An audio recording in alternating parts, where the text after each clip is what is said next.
Ce 11 juin, l'Église nous invite à célébrer la mémoire de Saint Barnabé comme apôtre. Depuis dimanche, l'Évangile, la finale de l'Évangile nous disait comment devenir des frères et des sœurs de Jésus en accomplissant la volonté de Dieu. Et en tant que des frères et sœurs de Jésus, en tant que des disciples de Jésus, nous sommes appelés et nous sommes envoyés en mission fondamentalement pour une seule chose, pour le bien. Le Christ est venu pour le bien. Quel bien? Pour sauver les gens humains. Le Christ est venu pour le bien. L'option préférentielle pour le bien. C'est parce que l'être humain a perdu l'amitié de Dieu que le Christ va venir pour le réintégrer dans l'amitié de Dieu, pour le sauver et le salut intégral. Et donc, ceux qu'il a appelés à être ses disciples doivent faire aussi l'option préférentielle pour le bien. La preuve, dans l'évangile que nous venons d'écouter, qu'est-ce que Jésus dit aux 12 quand il les envoya en mission? Nous avons écouté. En ce temps-là, Jésus disait à ses apôtres, sur votre route, proclamez que le royaume des cieux est proche. Est tout proche. Tu n'es plus loin. Proclamez ça aux gens. C'est du bien. Il faut leur dire que le royaume des cieux est proche. De ne pas s'affoler. De les apaiser. De les tranquilliser. Vous n'êtes pas envoyés pour effrayer, non. Mais vous êtes envoyés pour les mettre en confiance. Le royaume des cieux est tout proche. Et si le royaume des cieux est tout proche, il faut qu'ils voient des signes visibles du royaume. Quels sont ces signes visibles du royaume? 1. Guérissez les malades. Quelqu'un qui est malade, je vous ai donné pouvoir et autorité de le guérir. J'ai horreur. Laissez-moi vous le dire. Quand un prêtre m'appelle pour me dire, votre messe de guérison là, est-ce qu'il y a vraiment la guérison dedans? Ça me scandalise. Ça me scandalise. Qu'est-ce que le Seigneur nous a demandé? Vous dites que le royaume des cieux est proche. Quels sont les signes du royaume? Nous voulons voir. Où est le royaume? Où est le royaume? Montrez-moi le royaume. Montrez-moi. Mais quelqu'un qui vient ici, souffrant, quelqu'un qui arrive ici, souffrant, et qui repart, guéri. Oh, Dieu est grand. Dieu est grand. Voilà le signe du royaume. Guérissez les malades. Ressuscitez les morts. Ressuscitez les morts. On ne nous a pas envoyés, vous et nous, on ne nous a pas envoyés pour tuer encore. On nous a envoyés en tant que chrétiens, en tant que chrétiennes. On nous a envoyés pour redonner vie aux gens. Si là où tu vis, là où tu travailles, tu es là pour terrasser les gens, c'est grave. En quittant cette église, tu dois être un signe du royaume. Là où tu es, que les gens aient la vie. Là où tu arrives, que ceux qui n'en peuvent plus, alors, ils sont ressuscités. Ressusciter les morts. Ils continuent. Purifier les lépreux. Ça veut dire quoi? Quelqu'un lépreux considéré comme une maladie, péché. Non. Quelqu'un qui est sale, rempli de péché. Tu as vu? Alors, toi, qui penses que tu n'as pas péché, il faut le purifier. Et c'est ça que le Christ a fait. Purifier les lépreux. On ne nous a pas envoyés pour dire, oh celui-là, c'est un lépreux, c'est un lépreux. Non. Il est atteint de lépreux, elle est atteinte de lépreux. On ne nous a pas envoyés pour faire ça. Pour indexer les gens. Non. On nous a envoyés. Voilà la miséricorde qui nous a associés à son œuvre d'amour. À son œuvre d'amour. À sa mission. Voilà la miséricorde de Dieu. Frères et sœurs. Fondamentalement, nous sommes appelés, envoyés en tant que frères et sœurs de Jésus En tant que disciples du Christ, nous sommes appelés, envoyés pour le bien. Ne passons pas à côté de l'essentiel de notre vie chrétienne. Pour le bien. Il dit, expulser les démons. Expulser les démons. Manière de dire, allez rendre les gens heureux là, c'est tout.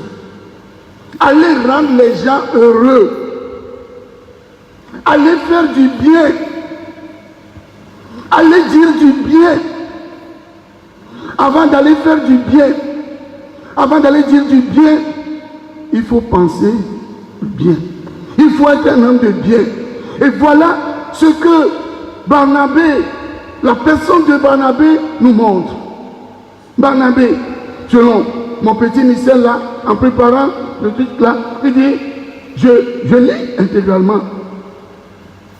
Celui que nous connaissons sous le nom de Barnabé s'appelait Joseph.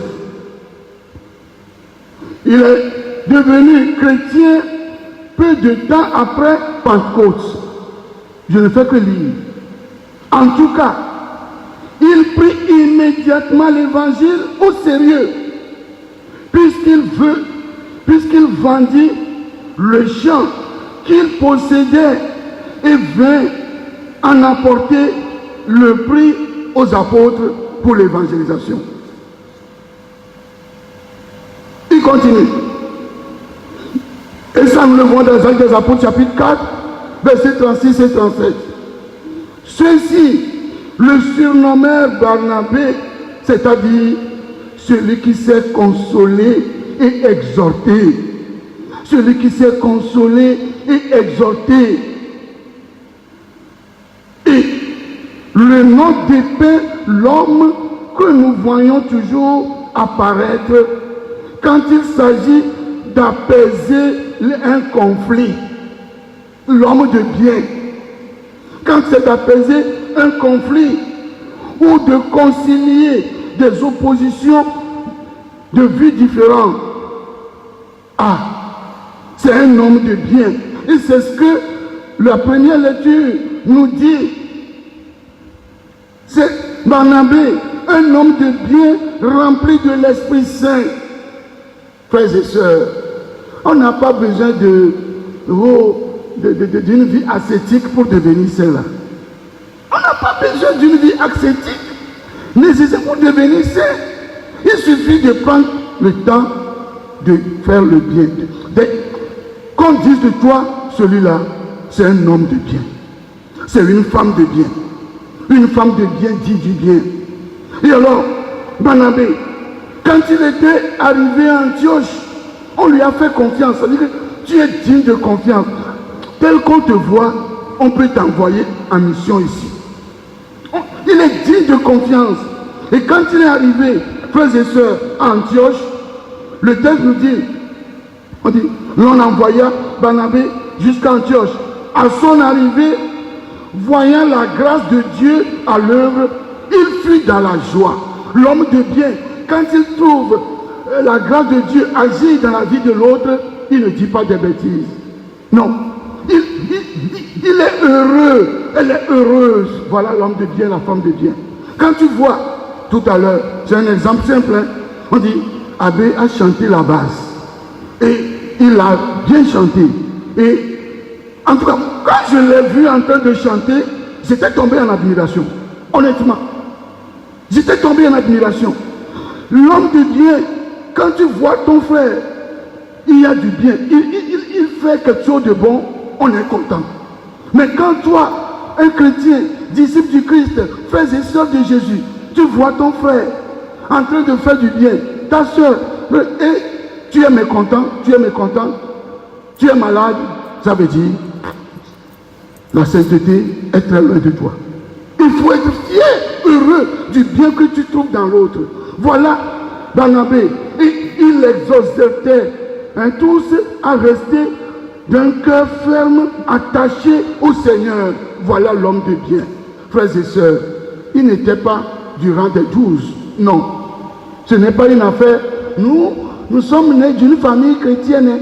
Depuis nos ancêtres, ils étaient chrétiens. Non. Mais quand est-ce que tu es devenu chrétien? Qu'est-ce que tu fais? Toi qui réclames. Nous, toute la famille était chrétienne. Hein? Plus que les gens de Jérusalem. Qu'est-ce que tu fais aujourd'hui? C'est ça le plus important. Dans Saint-Antoine, quelle est la vie que je mène dans Saint-Antoine?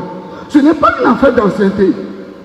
Est-ce que la vie que je mène dans Saint-Antoine aujourd'hui va réconcilier les gens, va apaiser? Je dirais un témoignage, je peux le dire en effet. Hier, sur la plateforme de la Chorale Saint-Jean-Baptiste, M. Jean Gérard a envoyé une vidéo. Hier nuit, quand j'ai vu ça, j'ai dit, ah, c'est un monsieur, sa maman.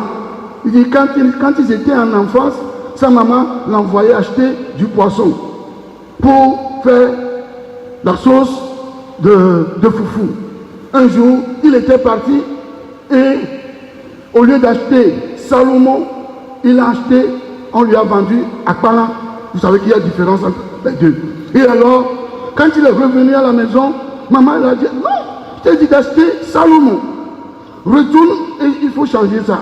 Quand il était arrivé là-bas, la femme qui vendait le poisson a bien insulté sa maman. Cette femme sorcière-là, elle vient encore me déranger. Non, et elle a refusé. Le garçon dit, il a trouvé une autre dame qui vendait les mêmes choses. Il est allé acheter pour ajouter. Et quand il est arrivé à la maison, maman lui dit, tu n'as pas changé. Elle a refusé, non, non, non. Elle nous a encore donné ça. Ça fait 2. Et alors, maman est contente. Elle dit, si ce que la dame là lui avait dit, s'il devait rapporter ça à sa maman, les deux ne peuvent plus se parler jusqu'à la fin de leur vie. Et que nous devons être des gens qui apaisent les tensions. Voilà Barnabé. Hier nuit, je l'ai trouvé très merveilleux. Frères et sœurs, cultivons la sainteté en cherchant du bien, en étant des hommes et des femmes du bien. Nous aussi, un jour, nous allons rentrer dans le royaume des cieux. Que la Vierge Marie, les saints apôtres, Saint Barnabé, Saint Paul et Saint Pierre intercèdent pour nous, pour que nous aussi, tout doucement, un jour, nous puissions arriver dans ce royaume et proclamer la gloire de Dieu. Amen.